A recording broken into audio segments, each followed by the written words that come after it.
Alrededor de 20.000 fieles acudieron al primer día de velatorio del Papa Francisco, incluyendo una monja que era amiga del pontífice y logró romper el estricto protocolo para dar su último adiós. Le diremos quién era. ¿Qué conclave será? ¿Será lungo? Los cardenales se enfrentan a la prensa en las calles de Roma tras las fuertes especulaciones de quién será el próximo pontífice.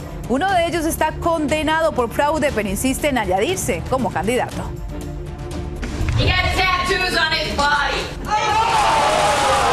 Nuevas encuestas muestran un cambio político en el país y las personas ya están enfrentando a los políticos personalmente en los foros públicos.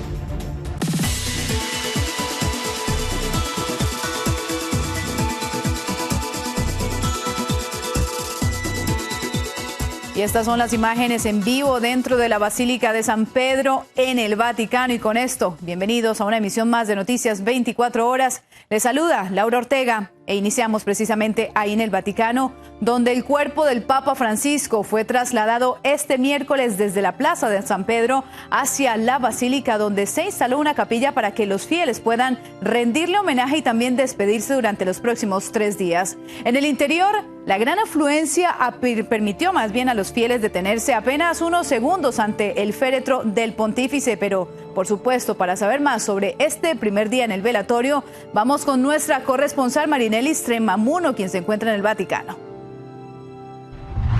Buenas noches, Laura. El primer día de velatorio del Papa Francisco en la Basílica de San Pedro ha sido una jornada marcada por la devoción y las largas filas.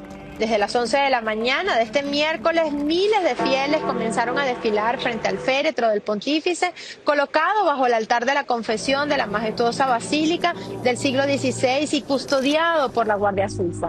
Vestido con un traje litúrgico rojo, un rosario entrelazado entre sus manos y la mitra episcopal, Francisco descansa en su ataúd de madera abierto y colocado casi al ras del suelo, mientras los visitantes avanzan lentamente, muchos de ellos alzando sus celulares para intentar capturar este momento. En solo 8 horas y media, 19.430 personas lograron despedirse del Papa. La cifra sigue aumentando, aunque aún no alcanza los 65.000 fieles que visitaron el primer día a Papa Benedicto XVI. Y el Vaticano ha advertido que podría extender el horario de visitas más allá de la medianoche. Uno de los momentos más emotivos del día fue el acercamiento de una monja de 81 años al ataúd, una religiosa que además es sobrina de una de las monjas desaparecidas durante la dictadura argentina. El cardenal argentino Marcelo Sánchez Sorondo, en conversación con medios, ofreció una reflexión sobre el legado de Francisco. Desgraciadamente, lo que él ya dijo al principio de su pontificado, es decir, la guerra, hay una tercera guerra internacional en pedazos, ha crecido, los pedazos se van juntando y casi hay ya una guerra internacional. Así que esa fue su gran preocupación. A pesar de las dificultades de acceso y el cansancio de esperar horas bajo el sol, los fieles siguen llegando. Algunos se detienen a rezar, otros simplemente miran en silencio. La capilla ardiente continuará así hasta el viernes por la noche, cuando se realice la ceremonia de cierre del ataúd a las 8 de la noche. Para el sábado se espera un funeral histórico. Ya han confirmado su presencia líderes importantísimos como Donald Trump, el presidente de Ucrania Zelensky, el príncipe William, Emmanuel Macron y recientemente una delegación rusa encabezada por la ministra de Cultura. El cortejo fúnebre recorrerá 6 kilómetros por el corazón de Roma hasta la Basílica Santa María la Mayor, donde Francisco será enterrado como él mismo lo pidió. Regreso contigo. Che conclave sarà? Sarà lungo? Eccellenza, le possiamo chiedere se vi aspettate un conclave lungo? Vi aspetto di essere lasciato in pace. Y así respondió el cardenal Claudio Gugerotti a los periodistas en medio del caos en las calles del Vaticano, luego que lo cuestionaron sobre la duración del cónclave para elegir al nuevo papa. Y es que llamó la atención ver a muchos cardenales del mundo caminando cerca de la Plaza de San Pedro mientras iniciaban las exequias públicas del Papa Francisco. Otro cardenal que también habló fue el italiano Fernando Filoni, quien dijo, y cito, hoy rezamos por el Papa y luego por la Iglesia. Nos preparamos para lo que la Iglesia nos pide. Y aunque el cardenal Giovanni Angelo Becciu fue condenado a 5 años de cárcel por el Vaticano debido a malversación de fondos, él todavía asegura que puede participar en el próximo cónclave. El cardenal recibió la orden del Papa Francisco de renunciar a sus derechos y privilegios por el escándalo financiero en el Vaticano. Él fue sustituto en la Secretaría de Estado de la Santa Sede y podía ver al pontífice sin cita previa. El cardenal mantiene su inocencia y actualmente se encuentra en proceso de apelar su condena por fraude.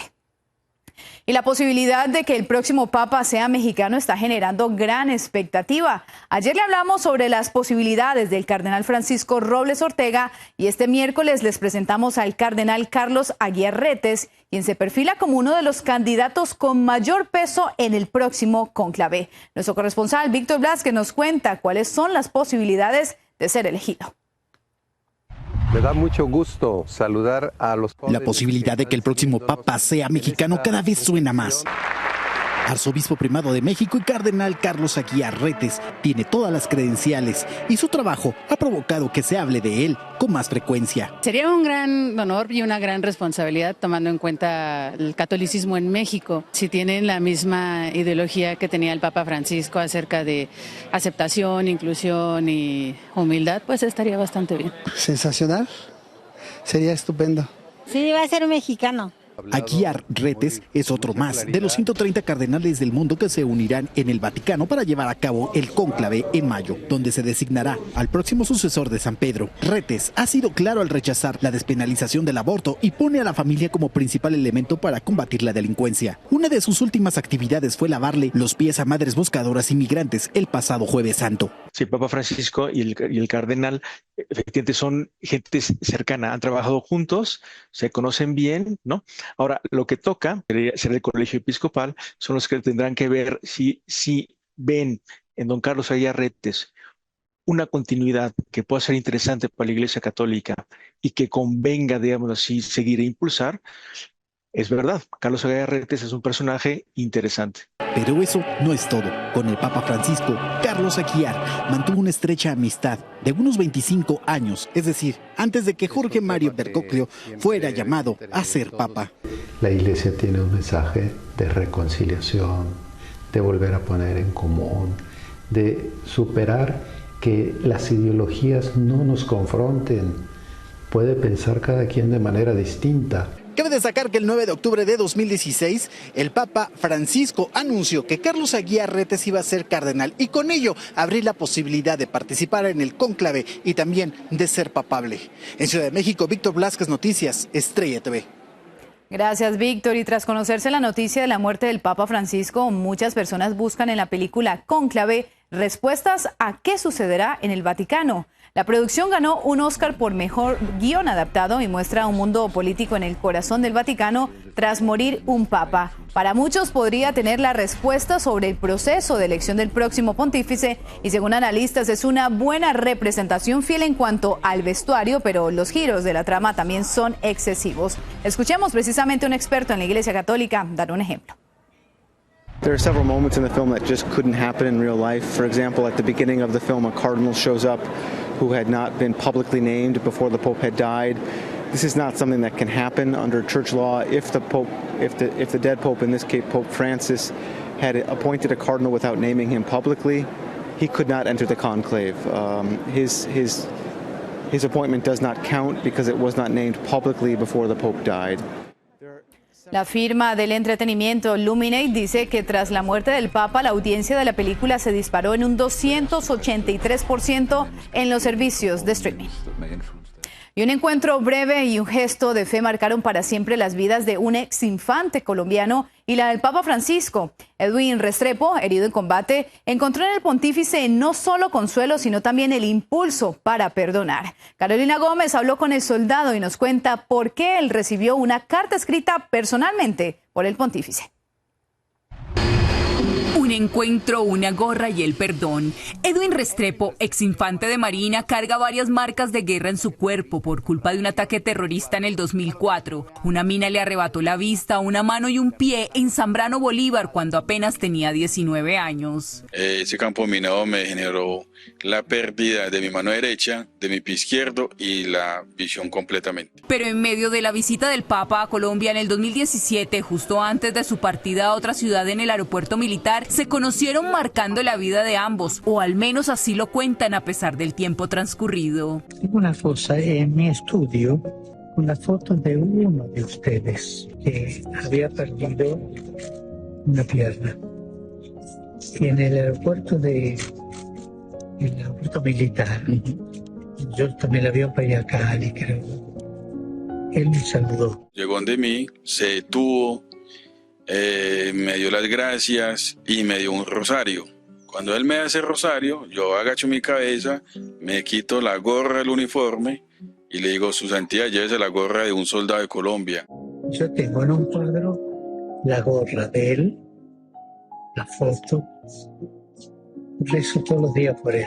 Semanas después llegó una foto de cómo la había enmarcado y una carta escrita por el propio Papa con una copia en braille. Ahí le contaba que este gesto le había tocado el corazón y que la llevó junto a él como símbolo de amor a la patria. Esa gorra de soldado me acompañó durante mi viaje. Edwin dice que gran parte de su recuperación se la debe a este líder espiritual que le enseñó a perdonar. Creo que si uno le guarda odio a esas personas, se termina uno enfermando. El soldado Restrepo ahora está casado, tiene 2 hijas y se graduó en Derecho. Es el ejemplo mismo de la resiliencia y dice que está muy triste por haber perdido al hombre que oraba por él. En Bogotá, Colombia, Carolina Gómez para Noticias Estrella TV.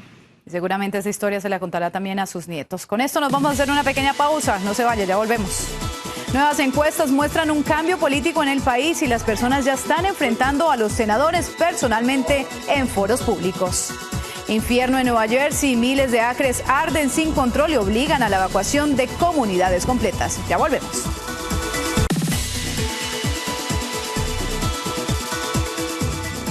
Y continuando con la información, vamos a Nueva Jersey, donde hoy se declaró estado de emergencia por un enorme incendio forestal que ha consumido más de 12,000 acres. Hasta ahora, el fuego Jones Road ha sido controlado en un 40%, pero el comisionado de Protección Ambiental advirtió que podría seguir creciendo y convertirse en el más grande de Nueva Jersey en los últimos 20 años. El incendio, que comenzó ayer a las 10 de la mañana, obligó a evacuar a más de 3,000 personas. Y el 54% de la población dice que no aprueba el trabajo que está haciendo el presidente Donald Trump. Esto de acuerdo a una nueva encuesta publicada este miércoles por The Economist. Nuestro corresponsal Edgar Camargo nos cuenta cuál es la estrategia que ahora planea el Partido Demócrata y qué espera la comunidad migrante de ellos. La política migratoria del presidente Donald Trump, considerada durante mucho tiempo uno de sus puntos fuertes, enfrenta una creciente desaprobación. Según encuestas recientes, su aprobación en este tema ha caído del 53% en marzo al 45% en abril. I am not defending the man. I'm defending the rights of this man to due process. Kilmer Ábrego García, residente en Estados Unidos durante 14 años, fue deportado erróneamente a El Salvador. A pesar de las órdenes judiciales para su regreso, la administración ha sido acusada de obstruir el proceso legal. Mi hermano no es ningún delincuente. Mi hermano simplemente tiene tatuaje, él es barbero.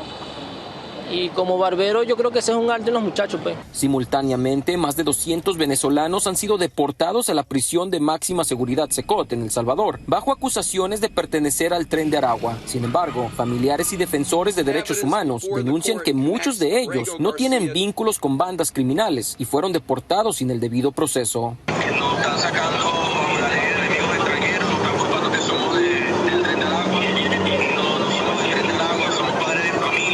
El presidente venezolano Nicolás Maduro ha calificado estas deportaciones como un secuestro y exige el retorno de los migrantes. Y el miedo es que se lo lleven para allá, pues, injustamente. Y bueno, rogamos primeramente a Dios que lo manden para acá, para Venezuela, que esté acá con su familia y conmigo. Pero este retroceso en aprobación genera un dilema político entre los demócratas. Algunos, como Gavin Newsom, advierten que enfocarse en inmigración fortalece a Trump. Otros creen que callar sería ceder terreno. This is the distraction of the day. The art of distraction. Don't get distracted by distractions, we say, and here we zig and zag. Con la presión pública y legal en aumento, la administración Trump enfrenta un momento decisivo en su política migratoria. La pregunta ahora es si ajustará su enfoque o persistirá en una estrategia que podría costarle el apoyo político. Desde Texas, para Noticias Estrella TV, Edgar Camargo. He had tattoos on his body.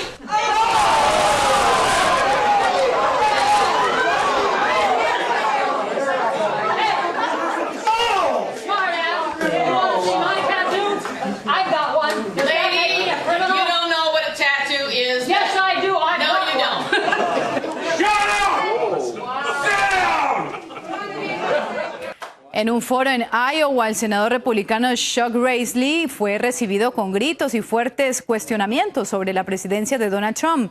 Entre los temas estuvo la deportación de Kilmar Abreu García, que generó indignación entre los asistentes. Unas 100 personas participaron, la mayoría críticas del gobierno, lo que elevó la atención de este evento.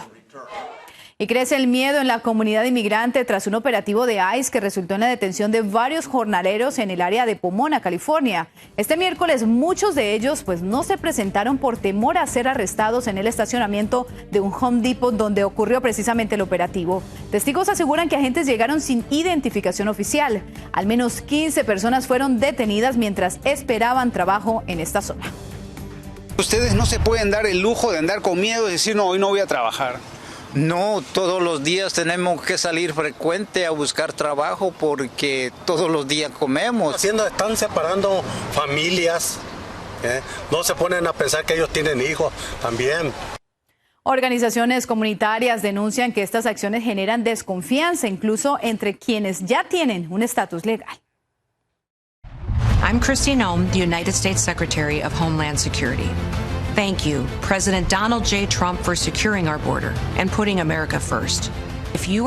La propaganda política del gobierno de Estados Unidos ha encendido la polémica en México. Los anuncios con mensajes anti-inmigrantes se han transmitido en medios mexicanos y este miércoles la presidenta Claudia Sheinbaum presentó una iniciativa ante el Senado para prohibir este tipo de propaganda extranjera. La propuesta contempla multas de hasta 5% de los ingresos para concesionarios que difundan este tipo de contenido. Además, en casos graves podría aplicarse la revocación de la concesión. Y es momento de otra pequeña pausa. No se vaya, ya regresamos con más detalles. Le contaremos la sorprendente historia del diseñador de las vestiduras del Papa Francisco. No se vaya, ya volvemos.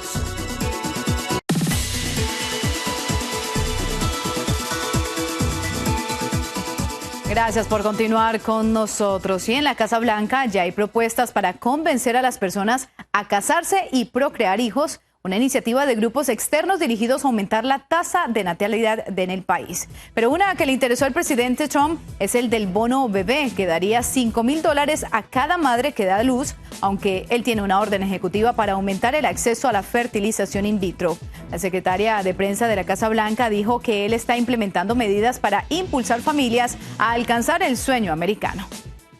Y en este video quedó captado el momento en el que una mujer con toda tranquilidad burla la seguridad del Aeropuerto Internacional John F. Kennedy de Nueva York. Ella ingresa en una pasarela junto a un grupo de pasajeros que viajaban de Nueva York hacia París el año pasado. La mujer no tenía la tarjeta que le validaba pasar al avión, pero se escondió entre la multitud. La intrépida mujer logró colarse en el vuelo con rumbo a esa ciudad.